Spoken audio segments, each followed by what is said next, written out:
Општина Кочани ќе инвестира околу 500.000 денари од сопствениот буџет за набавка на нови хибридни садници, со кои ќе се изврши проширување на зеленилото и обновување на оштетените исушени, дотраени или исечени стебла.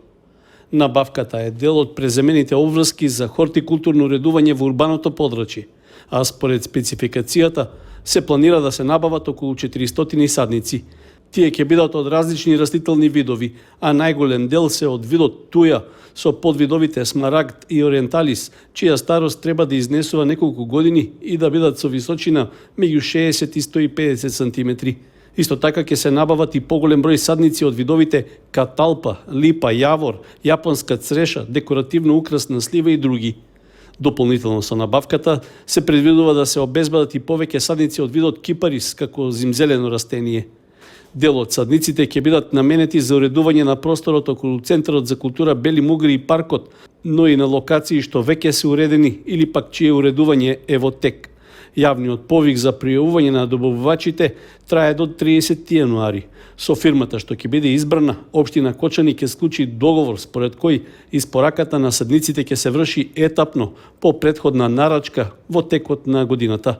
Обврска на добавувачот е да обезбеди засадување, како и фитосертификат за земјата на потекло на садниците и соодветно уверение за нивната здравствена состојба доколку се набавени од домашен производител. Општина Чешиново Облешево планира во наредните 12 месеци да има минимален пораст на потрошувачката на електрична енергија, што би требало да изнесува околу 6% во споредба со претходниот едногодишен период. Со тоа се очекува драстично да не се менува максималниот износ што би требало да се плати за оваа намена. Според се уште важечкиот договор што со компанијата Energy Delivery Solutions од Скопје беше подпишан на почетокот на минатата година и кој трае до средината на февруари годинава, беше утврдена сума на над 4,5 милиони денари во бруто износ. Според сегашните цени на струјата и заштедите што ќе се направат, оваа сума не би требало да биде надмината. Максималната количина што е предвидена во техничката спецификација на јавната набавка изнесува околу 204 мегават часови електрична енергија, што е за околу 12 мегавати повеќе во однос на минатогодишното планирање. Вкупната планирана потрошувачка за периодот од 12 месеци не е обврзувачка и таа може дополнително да се намалува. Една од можностите за заштеда на потрошувачката е искористувањето на капацитетот на фотоволтаичниот систем за добивање струја од сончева енергија, поставен на зградата на општината, како и наизменичното исклучување на дел од јавното осветлување. Од буџетот на општина Чешиново Облешево за потрошена струја се плаќа за околу 35 електрични броила, од што 20 се за улично осветлување, а останатите за јавни простории. Меѓу нив, покрај општинската зграда влегуваат и објектите на основните училишта, градинките, местните канцеларии, спортската сала и други простории што се во сопственост на локалната самоуправа. Јавниот повик за избор на снабдувач со струја е веќе објавен, а крајниот рок за пријавување на фирмите што се занимаваат со оваа дејност е до 30 јануари.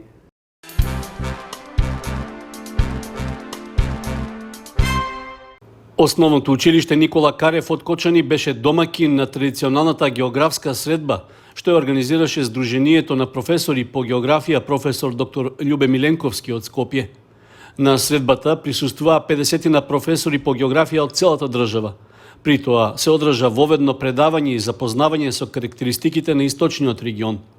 Дел од учесниците истакнаа дека многу ретко или скоро никогаш не посетиле дел од населените места во регионот. Ова за нив е одлична можност подобро да се запознаат со природните и другите вредности на татковината. На средбата во Кочани се разговараше за проблемите со кои се соочува наставниот кадар при изведувањето на програмата со учениците, пред се во обезбедувањето учебници и соодветна литература.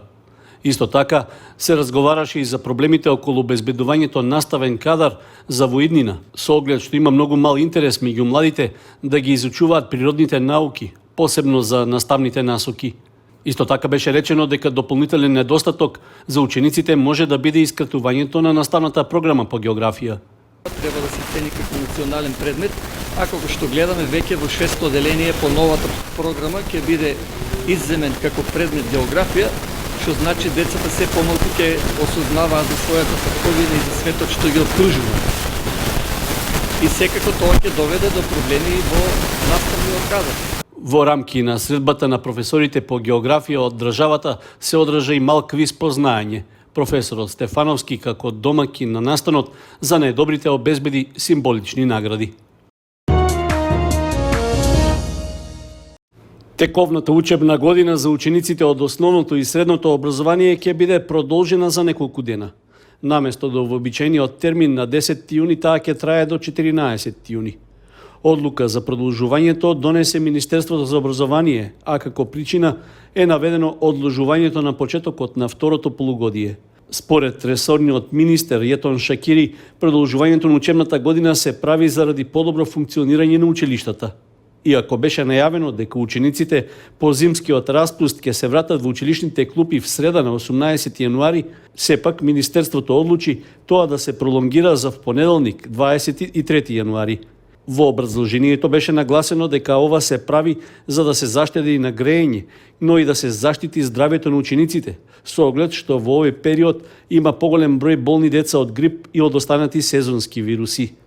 Со продолжувањето на второто полугодие за уште 4 дена ќе се обезбеди и исполнување на обврските од календарот за работа во образованието, според кој до крајот на учебната година треба да се одработат 180 наставни денови.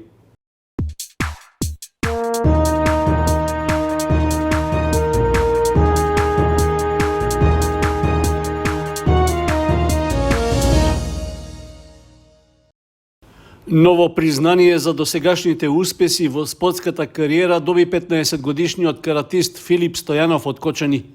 На изборот на најуспешни каратисти во државата за 2022 година, што го организираше Карате Федерацијата, Стојанов е избран за втор најуспешен македонски каратист во категоријата кумите машки во кадетска конкуренција.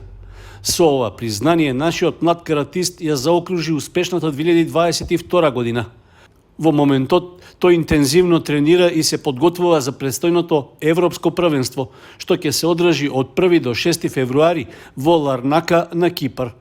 Пласменот на Европското првенство во кадетска конкуренција е признание и за Стојанов, но и за неговиот клуб Партизан, а уште повеќе е можност за освојување признание од важно меѓународно надпреварување.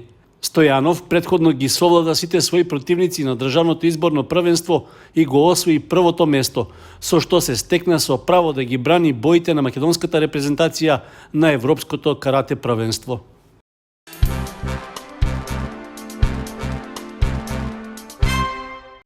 Планинарските клубови од Кочани викендов беа активни и организираа две одделни акции за искачување на врвовите во источниот регион.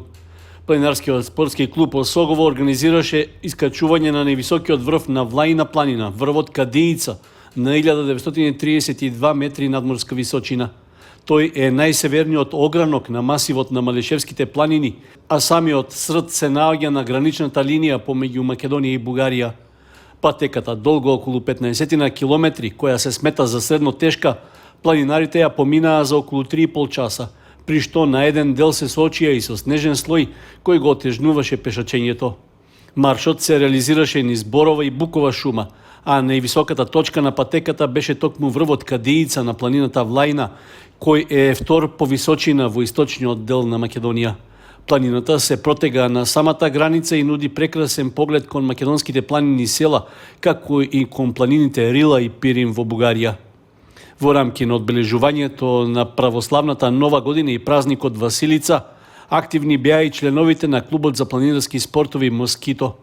Тие реализираа планинарска тура по Осоговијата, при што стартуваа од местноста Сливче, а по снежната патека пешачеа до поранешната Кочанска мандра под падините на Царев врв. Од таму патеката ја продолжија преку Траканската мандра до манастирот Свети Василий на Пониква. Турата беше во должина од 22 километри и со вкупна денивелација од 1400 метри.